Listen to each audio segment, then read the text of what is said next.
Okay, everybody, this is Sheets, and we're going to be going over week 8 survivor pool theory and picks, approach, whatever you want to call it. We did nicely, we thought, in week 7. I mean, pretty much everybody got through, but we took a little bit of risk, didn't we? So for those of you that followed what we said, if you wanted to take an aggressive approach, you could have taken Philadelphia last week, and what that did for you was open up some of the better teams for future use. And Philadelphia got extremely lucky to win, but that's part of it. And the other two kind of solid plays, Chargers and Saints, won, I guess fairly handily. I mean, but it doesn't matter how you win, you just get through. And again, we faded Kansas City, we faded Buffalo, but I'll tell you, man, we almost knocked a bunch of people out with Buffalo. Buffalo was only up 1 point into the fourth quarter, or even down into the fourth. So we were close. And again, more important, not may say more important, but equally important to making people risk, getting knocked out with Buffalo. We also were able to save Buffalo for a future time, which again, it's not the type of equity that you realize right away, but down the road, you will see when you have options and other people don't, how important it was to save these teams. So as we're getting into the second part of the season, we've been kind of setting ourselves up for success in the future. And, it's possible we all get knocked out this week and we never get a chance to see it. But again, what we're trying to accomplish is win the pool, not just survive week to week to week. Because if you do that, you just end up running out of teams and you just lose. We're planning out into the future. And at the same time, we're making good picks week to week. So again, let's review what's important. We want to pick teams that have a good combination of two things. Number one, a good implied EV, which means that you want teams with both good win odds and teams that are low owned. You have two teams that are equally likely to win, yet one is lower owned. You want to take that team because you have more leverage over the others. In addition to that, you want to pick teams that you're probably not going to use in the future, which means two things. Number one, you want to pick teams, obviously, that have no future value, but also you want to save teams intentionally for particular spots a little later in the season. We've identified some of them, and we can do a little bit more of that today.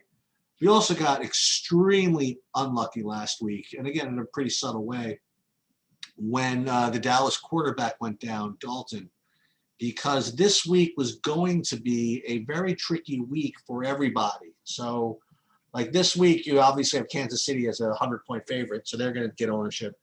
But if you didn't have Kansas City, you didn't want to use them, or if you used them in the past, and you didn't have Tampa Bay available because they're one of the bigger favorites, you would have been forced to use somebody like Green Bay, which you don't want to do, because if you look ahead to week 10, Green Bay is an enormous implied favorite. So you want to hold Green Bay, but if you already used Kansas City and Tampa, Green Bay was going to be your next best option. But unfortunately, the Dallas quarterback went down, rendering them pretty much crippled for this week, which all of a sudden, like magic, made Philadelphia a play that not only can people play, but everybody has available, except for some of us that burned them last week. So we actually got really unlucky as far as that goes. And with that said, though, I will say that Philadelphia, it rates to be only about 10% owned this week, which is it's pretty surprising, actually. I mean, they're a 75% favorite, and you can't use them in the future. So I would presume that everybody would want to use a team like that, but it seems that they're being avoided for some reason.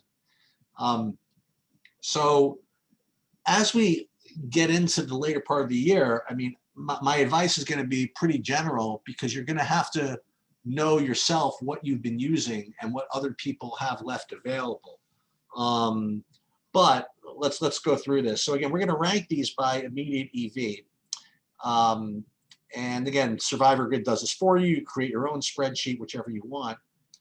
And so obviously the team with the top EV is Kansas City, number one, because they're the biggest favorite, but also because not that many people have them available. Probably only about half the people have them available still from having used them throughout the course of the year. That's why their combination are only 30% owned at 93% win odds, which is why their immediate EV is $1.17, which is really, really big. but that's not the end of the story, right? I mean, because Kansas City, you know, they're going to be usable many times. Like, okay, let's take next week, for example. Next week in week 9, you know, they're also going to be a pretty big favorite. And as opposed to this week, the next best choice is either New England, who most people have burned already, right? Or Arizona, who a lot of people have burned already. Or you might have to go down to Tennessee as a 4-point favorite. So Kansas City is a lot more valuable next week than this week, okay?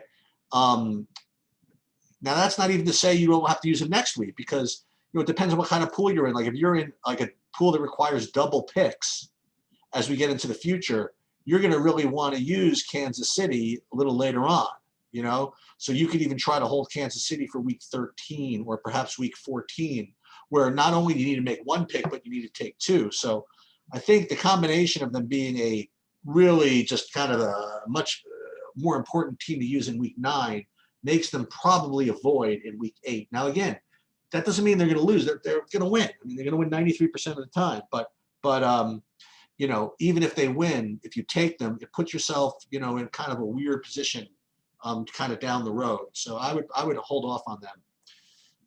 Now we re-rank these by EV, and now you have the 1, 2, 3. So about 2 or 3 teams that are close in EV, and that's Tampa, Philly, and Green Bay. Now, I feel as though, so Tampa and Green Bay are pretty much even as far as EV goes. So if you do have, say, and let's just lump Green Bay in the same situation. So let's say you have, for example, only one of those 3 available, having taken either Tampa or Philly or Green Bay or whatever, then I would suggest that you take you take the 3rd one. Okay. Now with that said, if you do take Green Bay this week, you're going to have an issue maybe eventually, because if you go to week 10, which I alluded to before, you're going to want to take Green Bay, for example. Or again, you could then have the opportunity to take Pittsburgh. So you have to look at your selections and see what you've taken. So like, for example, if you've already used Pittsburgh, then I would not use Green Bay this week. Okay, does that make sense? If you've already used Pittsburgh, then you don't want to use Green Bay this week, because then you really don't have a top tier option in week 10. But if you have not used Pittsburgh, then you can make Green Bay a reasonable option this week. So again, you look at these 3 and you say, okay, what do I have? If I only have one of them, that's what you go. Now, let's say that you've used Tampa and Philly. You've had Green Bay. You've also used Pittsburgh, so you don't want to use Green Bay. What do you do then? Then what you want to do is you take one of I don't know, maybe 3 options. One is you could eat the chalk with Kansas City, all right, and try to survive later. Or you could go down to these kind of like tertiary plays, like Buffalo you've probably used already, the Rams you've probably used already. You want to probably save Buffalo for 12. You probably want to save the Rams for 15. So you probably are now in the Tennessee territory. So again, we're just talking specifically, like if you've used, either all 3 of these teams, okay, Tampa, Green Bay, Philly, or if you've used Tampa and Philly and Pitt, which means you don't want to use Green Bay because you want to use them in 10, then you're probably on Tennessee, right? Or Kansas City. You could make your case for either one, but that's where I would do. If you have let's say if you have all 3 of these or all 4 of these available somehow, okay, then again, let's say you have Tampa and Philly. Let's say you have all 3 of them available. Who do I like the most? It's really close. I feel as though Philly's a little bit better, because Philly they really don't have any future value at all in the future, where you can make the case that you could use Tampa, say, in 14. So I do think that Philly is a slightly better play than Tampa if you do have a choice between just those 2. If you have a choice between all 3, what do you do?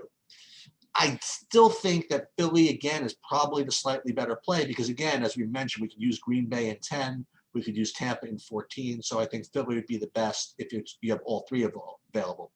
What if you have, say, so basically the idea is that if you have Philly available, you should probably use them, okay? That would be my preferred pick among the Tampa, Philly, Green Bay group. Right? That's where I stand with that.